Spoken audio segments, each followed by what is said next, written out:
From global tensions to tariffs to the future of luxury, Rolls-Royce Motor Cars is navigating it all and still seeing strong demand. The company just unveiled its brand new ultra-exclusive coach-built collection, just 100 cars. I spoke with CEO Chris Brownridge earlier about it all, starting with the conflict in Iran. Well, of course, the Middle East is an important region for Rolls-Royce Motor Cars, and so we're watching the events unfold there with great interest.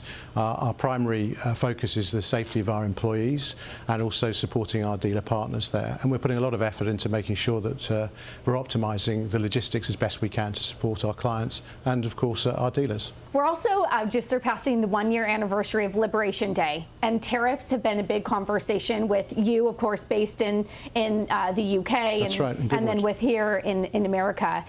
How do you navigate tariffs? How do you eat the tariffs? Do you pass them on to clients? How does all of that work?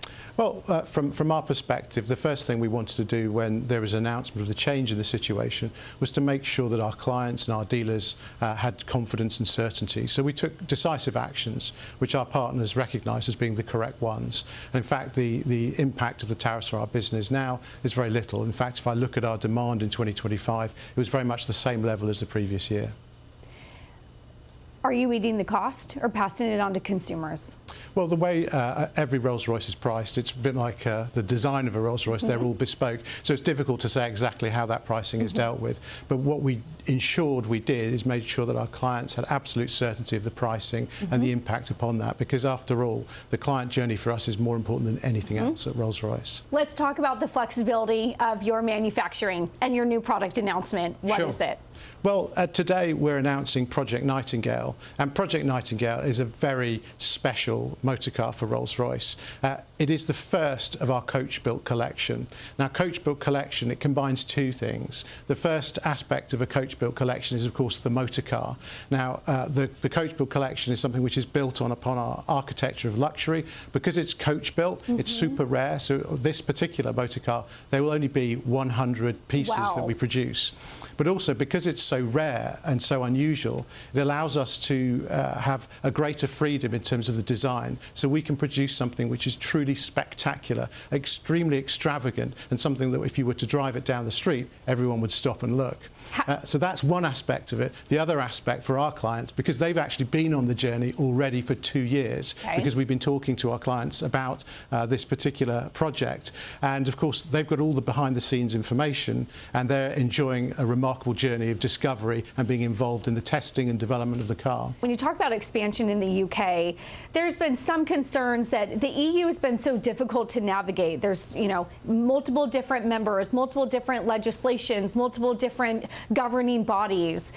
How do you navigate that? Is it easier to could you come to the U.S. and build a plant here, or is it easier to stay in the UK? How then do you talk about all the different rules and regulations within the EU? It certainly is a complex world that we operate in today. What I can say is that a Rolls-Royce will continue to be built in Goodwood for the future. However, as a business which has a very long history, we have clients all over the world, and we're very well established. So as our clients move around, we have more than 125 dealer partners that can look after them. So we're very well placed to look after our clients, but also to navigate the more complex world that we live in today. On that note, I want to end on here in America, we're celebrating America 250, the birth of this country, the anniversary. How do you think about, with that New York private office, the future of Rolls-Royce in America?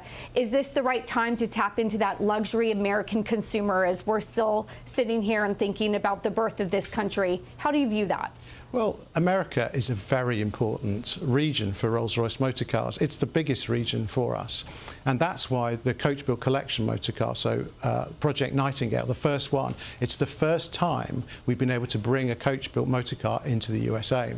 And actually, there are more than 30 clients that are committed to that car in this region. So that's a great sign for me in terms of the demand which we see in every part of this part of the world.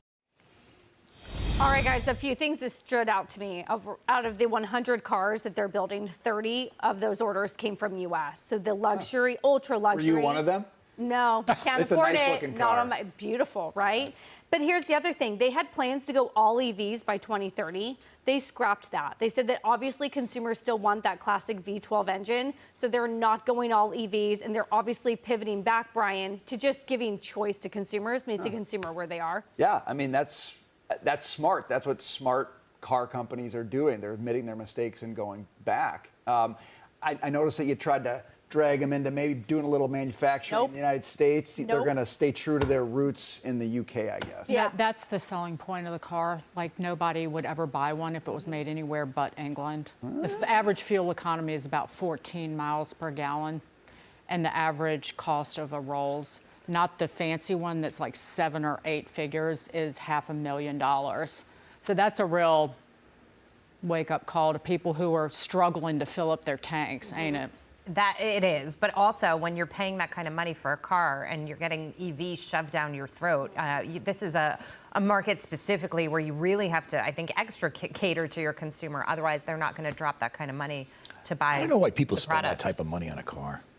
I'm just. You know who their big market is? I'm not a car guy. The sheiks. Yeah, I Yeah. could see that because it is kind of a waste of money, isn't it? Like spending that much money on a car. Depends how much money you have. Differ on that one. I drive a Hyundai, just so you know. Okay, so I put my wife in an Look, SUV, Brian, but I drive weren't a you in a Hyundai. Rolls-Royce I on just your will tell wedding? you this. I've never owned a Rolls-Royce, but on my wedding day, my family had a friend who had a 1993 Rolls-Royce Silver Spur, kind of extended. That's nice. And he let us use it for our wedding That's cool. vehicle. So we got Amazing. driven around St. Paul, Minnesota. What would you in a drive if you were in, Rolls-Royce. you live in the city, do you have a car? I don't have a car in the So if city. you did have a car, what would you drive? Well, geez, how much money do I have, Charlie? Could I afford a Ferrari? Because I'd probably get a Ferrari and really love life. I but used to don't drive, I had a used old Porsche 911. I used to drive it through the city all the time. Like I said, I drive a Hyundai. I've driven a know. Rolls. Good, sensible car. I've driven a Rolls-Royce It's great gas around mileage, by the New way. York City. It's like a giant land yacht, and then people steal the hood You're ornament. crazy doing that. Don't the hood ornaments retract? Don't they have like a deal when you park it? It kind of Yeah, goes down. they do. Hide 'em from the That's all. dealers. I think that's cool.